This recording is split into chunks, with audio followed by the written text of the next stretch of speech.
Hello friends, रुहीज किचनमध्ये पुन्हा एकदा स्वागत आहे। आज परत एक सुंदर रेसिपी तुमच्याबरोबर शेअर करते। लाल माटाची भाजी खूप सुंदर, सोपी, पटकन, अगदी झटपट होणारी अशी टेस्टी आणि खूप पौष्टिक अशी लाल माटाची भाजी कशी बनवायची ह्याचा व्हिडिओ शेवटपर्यंत नक्की बघा। चॅनलवर नवीन आहे, चॅनल अजून सबस्क्राईब केलं नाही तर लवकरात लवकर चॅनल सबस्क्राईब करा। बेल आयकॉन दाबायला सुद्धा विसरू नका, कारण का सुंदर सुंदर रेसिपी तुमच्यापर्यंत सगळ्यात आधी पोहोचण्यासाठी बेल आयकॉन पण दाबा। करूया आपल्या लाल माटाच्या भाजीला सुरुवात। इथे मी एक लाल माटाची जोडी घेतलेली आहे, त्याचा देठ कापून घेतलेला आहे, स्वच्छ धुवून वगैरे घेतलेली आहे आणि आता आपण ती बारीक चिरून घेऊया। इथे आधी मी थोडी भाजी चिरून दाखवते, एकदम बारीक पण करायची नाही आणि एकदम आपल्याला जाडी पण ठेवायची नाही, अशी मध्यम आकाराची आपल्याला ही भाजी कापून घ्यायची आहे। मी थोडी थोडी भाजी घेऊन ती कापून घेते आधी। अशा पद्धतीने आपण भाजी सगळी पूर्णपणे कापून घेऊया। पानाचा जो सगळा भाग असतो तो सगळा भाग आपल्याला कापून घ्यायचा आहे, जो सगळा देठ असतो तो सगळा आपल्याला टाकून द्यायचा आहे। हे बघा, अशा पद्धतीने आपण सगळी पूर्ण भाजी आहे ती आपण व्यवस्थित अशी कापून घेऊया छानपैकी। खूप पौष्टिक भाजी असते, त्याच्यामुळे खायला अगदी लहानपासून मोठ्यांपर्यंत आवडेल अशी सोपी, करायला एकदमच सोपी आणि खायला सुद्धा खूप टेस्टी अशी आहे। ही बघा, अशा पद्धतीने आपण भाजी चिरून घेतलेली आहे। आता एका भांड्यामध्ये मी 2 ते 3 टेबलस्पून तेल घेते। तेल थोडंसंच लागतं आपल्याला, जास्त काही लागणार नाहीये। इथे लसणीच्या पाकळ्या घेतलेल्या आहेत, ठेचून घेतलेल्या आहेत, एक 10-12 लसणीच्या पाकळ्या घेतलेल्या आहेत, एक मध्यम आकाराचा कांदा बारीक चिरून घेतलेला आहे आणि हिरवी मिरची 2 ते 3 मिरच्या घेतलेल्या आहेत बारीक चिरून। त्याने आपल्या भाजीला छानपैकी टेस्ट येईल। त्याच्यामुळे आता आपण हे सगळं तेलावरती छानपैकी आधी परतवून घेऊया। थोडंसं मीठ टाकून परत कांदा आपला चांगला शिजवून घेऊया व्यवस्थित।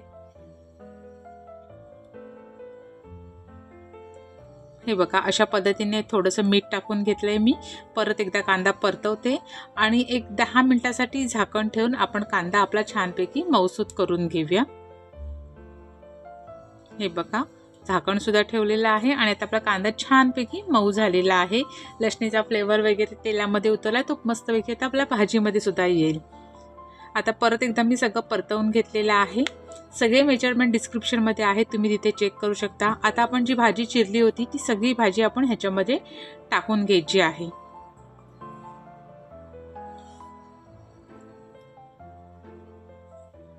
बघा, अशा पद्धतीने सगळी भाजी आपण व्यवस्थित अशी त्याच्यामध्ये टाकून घेतलेली आहे।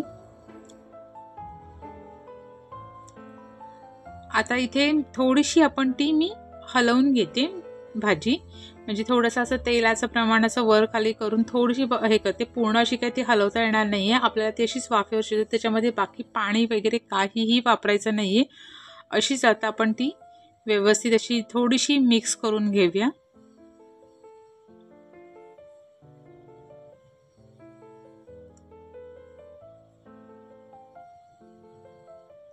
हे बघा, आता मी झाकण ठेवून एक 10 ते 15 मिनिटांसाठी अगदी आपल्याला त्याला एक छानपैकी मस्त वाफ येऊन द्यायची आहे, त्याच्याने आपली भाजी खूप मऊसूत होईल। हे बघा, एक 15 मिनिटं झालेत, छानपैकी वाफ देऊन झालेली आहे। परत एकदा ती भाजी आता आपण परतवून घेऊया। आपल्याला जास्त काहीही त्याच्यामध्ये वापरलेलं नाहीये, कुठचे जास्त मसाले नाहीत की काही नाही। मस्त मिरचीवरची छानपैकी सुंदर टेस्टी अशी आपण ही लाल माटाची भाजी करतोय। आणि जशी आता ती वाफवल्यानंतर नरम झाली, आपण आता परतवल्यानंतर तुम्ही बघू शकता ती खूप छोटीशी अशी छानपैकी अशी ती त्या वाफेमध्येच सगळी शिजलेली आहे। आपल्याला वेगळं पाणी वगैरे टाकून काही टाकायची गरज नाहीये। आता इथे मी ओलं खोबरं घेतलेलं आहे, साधारण मेजरिंग कपचा अर्धा कप ओलं खोबरं घेतलेलं आहे, ते आपण ह्या भाजीमध्ये टाकणार आहोत। त्याने भाजीची चवही वाढेल आणि भाजीचं टेक्स्चरही खूप छान येईल, त्याच्यामुळे आपण हे ओलं खोबरं टाकलेलं आहे। ते आता छानपैकी आपण आपल्या भाजीमध्ये मिक्स करून घेऊया। परत ते सगळं आता हे आपण परतवायचं आहे, म्हणजे छानपैकी सगळं मिक्स करायचं आहे। आता हे सगळं आपलं मिक्स करून झालं की आपण चव बघायची। जर आपल्याला मिठाचं प्रमाण कमी जास्त काय वाटत असेल, पहिल्या सुरुवातीला आपण टाकलेलंच आहे पण तरीसुद्धा थोडंसं कमी वाटत असेल तर मीठ थोडंसं टाकून घ्यायचं इथे। जर बरोबर असेल तर काही टाकायची गरज नाही आहे, काही वेगळे मसाले अजून काही टाकायची गरज नाही आहे, कारण का मिरचीचा तिखटपणा आणि लसणीचा फ्लेवर ह्या भाजीला खूप छान चव देतो। मला थोडंसं मीठ कमी वाटलं होतं म्हणून मी थोडंसं मीठ टाकून घेतले। परत एकदा आता सगळं ते मिक्स करून घेते मी। खोबरं टाकल्याने आपल्या भाजीचं टेक्स्चर पण बघा किती छान आलेलं आहे।